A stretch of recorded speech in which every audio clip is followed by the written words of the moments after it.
Good morning, St. Francis. Good morning, people of God. It is Thursday, the 20th day of March, 2025, Thursday of the second week of Lent. It is the 12th day of the Lenten season. So as we continue to move forward, again, on our Lenten journey, halfway through this second week of ours, we come to this Thursday where Jeremiah opens our first reading. And I think in some ways, I don't know if we've had this reading before. I don't know if we did, but it sounds familiar. Again, Jeremiah, the prophet of both before the exile to Babylon and then the prophet in the exile of Babylon, basically telling Israel how it needs to be and how it needs to act in the world. And basically just sets up a very important distinction. Again, those who trust only in human beings are going to eventually be disappointed because human beings can only deliver so much. And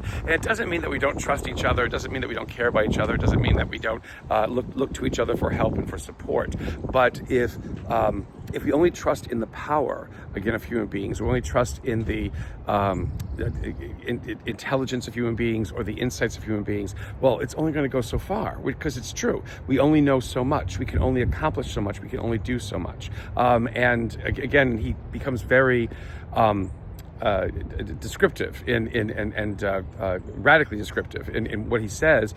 Trusting in just human beings alone will do. You'll be like standing in a lava waste. You'll be standing in a barren desert. It's like that's all that you can get, from trust in just ourselves alone. And again, he is saying this because it is the fact that that Israel basically thought it was just so invincible or so powerful because, again, it felt that it had God on its side, but it wasn't listening to God. It was trying to do its own things. And so its kings, its nobility, its leadership, whatever it is, became bankrupt because they did not listen to God but listened to themselves, and now they've ended up with a destroyed city, a destroyed kingdom, and in exile. And so in opposition to that, or where our thoughts should lie and where we should focus ourselves, is basically on God. Again, this trust in God enables all kinds of things. It enables us to be able to accomplish what we think is impossible. It enables us to do, those kinds of things which seem beyond reach or beyond our understanding. That God is the one who opens up new horizons for us, and that God allows us to become, again, who we are meant to become, which is, again, what Lent is focusing upon all the time, is helping us to remember who it is that we are meant to become as believers in the world. We don't just go through masses and devotions and whatever it is and prayer before whatever to get into heaven. That's not about it, because it turns all of this into a competition. It also turns it almost into a commodity. We exist in faith because we need to become people who live in this world in a particular way, who understand this world in a particular way, who love and who care in a particular way in this world. And again, Jeremiah ends his it's good, his teaching, encouragement, whatever it is, to Israel, with the idea of who God is.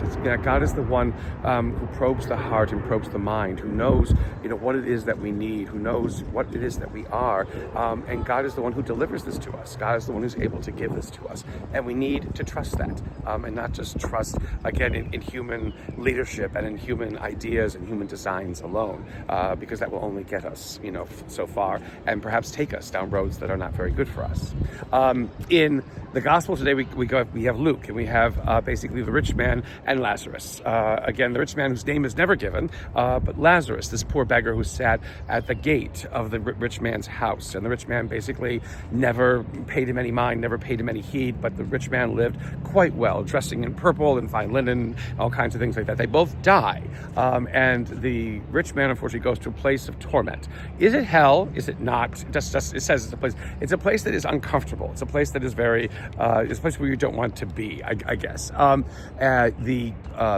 The Lazarus, though, is taken by angels to the bosom of Abraham. Again, is this heaven? Again, Jesus has not risen from the dead yet, so it's kind of hard to say, what's going on and what's being mentioned within this. Is it from the words of Jesus himself, or is it kind of a post-resurrection story that is written back into Luke's gospel? It's never really clear.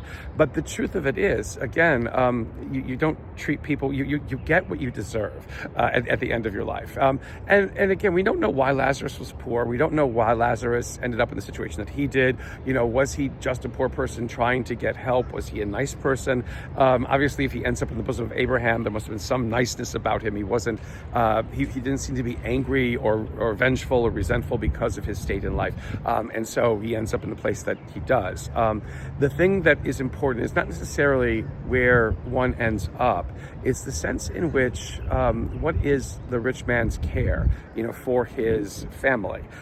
So right then and there, it's not about other people. It's not recognizing the wrong he did to Lazarus. It's nothing like that. It's again, he is looking just at his own immediate needs, and that's not enough. It's not enough. Again, it is the whole point of the story is to be aware of what each other needs, to be aware of what we can do to help, of how we can extend ourselves. Again, that attitude of giving. How much can we give? How much can we give? How much ought we to give? How much can we never stop giving? Because being able to give of ourselves to care for each other, again, we are Christ in this world. We are the presence of God in this world because we look beyond ourselves into the needs of others.